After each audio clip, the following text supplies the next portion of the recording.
Although I am involved with CADAC, the Center of ADHD Awareness Canada, the views and opinions expressed in this episode are those of the participants and do not reflect those of CADAC. And now, cue the music. This is the Impulsive Thinker Podcast, a show for high-achieving ADHD entrepreneurs. Together, we will inform and educate you about how to improve your self-awareness while developing systems, routines, and habits for conquering the entrepreneurial world. Here is your host, Andre Brisson. Hey there, it's Andre here with another short for the Impulsive Thinker Podcast, the podcast for the high-achieving ADHD entrepreneur. This episode is brought to you by CADAC, the Center of ADHD Awareness Canada. You can get more information and you can donate at www.cadddac.ca. This week was part 2 of my discussion with Don Barden about Bored Entrepreneur. And I think it was a great 2-part series of that discussion, and we got a lot out there.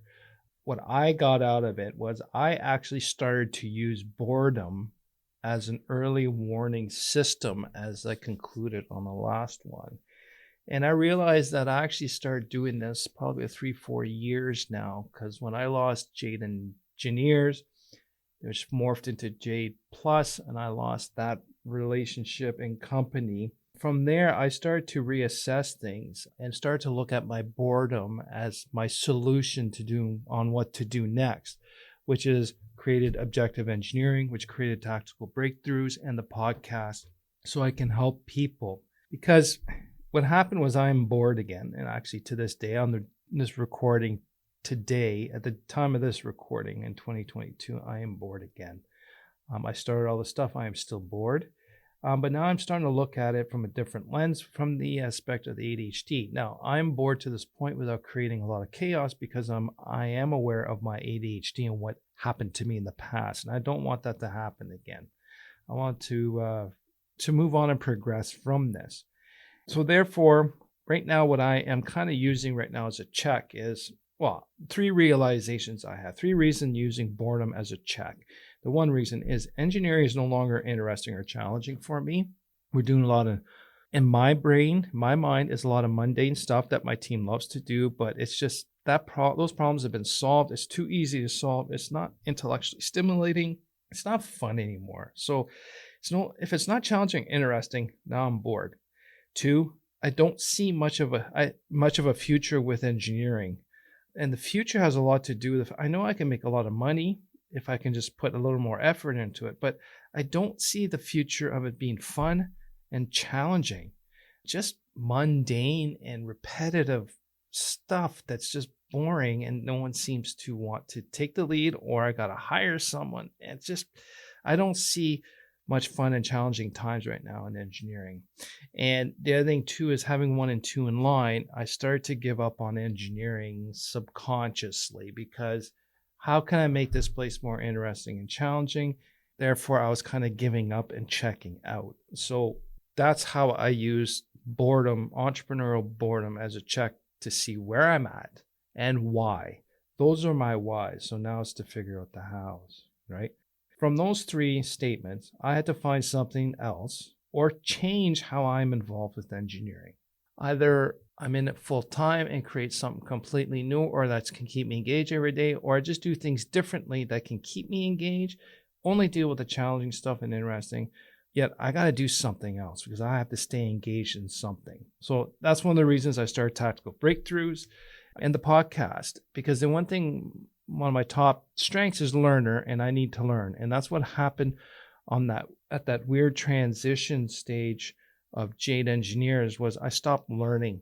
And that also caused start of my demise. Was I stopped learning, I was no longer engaged or enjoying myself. So start Tactical Breakthroughs in the podcast. I'm learning lots, and the more people I'm talking to, I'm always learning something new, and that can morph into more intellectual conversations and more dots put together. And that I'm just loving that.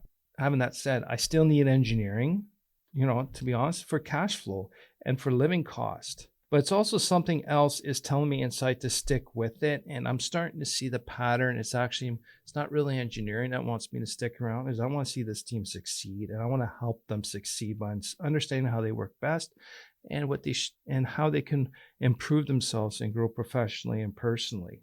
And then now that I'm not reacting to ADHD brain needs, I'm also reassessing. So now that I know that I want to stick with it, and I got those 3 reasons of boredom, I'm not reacting to my ADHD brain needs. I'm reassessing them so I can still fulfill my ADHD brain needs. And I think that's the other thing as entrepreneurs, especially ADHD entrepreneurs, is finding creative ways to fulfill ADHD brain needs. And I think that's an interesting spin because our brains need certain things. It's not reactive. Like I talked in the last week's short, our brain does not decipher or differentiate between good or positive experience. It just has that need to get that dopamine hit or to have things interesting, novel, challenging, and urgent. Now I'm trying to restructure things to fulfill my ADHD brain needs. Now I'm working on setting up engineering to be self-managing, which it was before, but it required a lot of my input and oversight. Now the challenge is to us to set this up so I don't need to be 100% in or 50% in, right? So I can have more time to work on my passions and projects, but also give me a lot more creative times, thinking times to move engineering forward and move tactical breakthroughs through, right? I'm structuring it so I'm only involved in projects that requires my unique ability, the things that I'm really good at. My talents are used at the beginning stages of the project to give them a scope of work, finalize the scope of work, help them with the solution, help them figure out a path, and stay out of it until a new problem arises in the project or a new, very interesting, challenging project that can't be solved comes on our plate. Okay, so helping when nothing goes well, and then me to help with the unique circumstances. So once I get this all structured, this will free me up to stay working in my talents and do things that I want to do and be creative. I want to work in and be creative where? To work in and be creative more so I can learn more. I am now using boredom as an early warning system. So when I catch myself being bored, I check myself and ask these different questions. Why am I bored? How can I change things to not be bored so I can prevent starting fires and being my own arson? Have I given up? Do I see a future that's bigger and better in today? Or is it I'm no longer in somewhere I'm enjoying? Or what's another is when you're bored is when you just sold a company or you just, you kind of demoted yourself, a planned demotion because you don't want to do certain things. What is next? And like Dawn said in our discussion, a lot of our boredom can also be because it's pent up energy that's not released yet because we don't know what to do with it. So that's where it becomes dangerous. That pent up energy has to be released. We have to check our impulsivity, keep that in check. So boredom, pent up energy, mixed in with impulsivity can lead us into bad directions. And what you also realize is that the ADHD brain does not recognize if the urgency or whatever you're doing is a positive or negative. It's just the brain is fulfilling its own need, and we have to check ourselves to see if it's a positive or negative. Wow, I think there's a lot of stuff that came out I did not plan and just came flowing out, and I really like the ending there, so I'm going to re-listen to this. And how does this make sense? Does this resonate with you? Does this make sense to you? I want to hear from you. I want to hear your thoughts on that. If you can send me an email at andre@andreb.ca, I'll be gladly to review your email and have a discussion about this. Thanks again for listening, and talk to you soon. Thank you for listening to the Impulsive Thinker podcast. If you have a question, comment, or suggestion for the show, please visit theimpulsivethinker.com.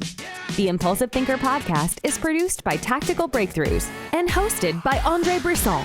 Remember, ADHD is only a part of you, not all of you.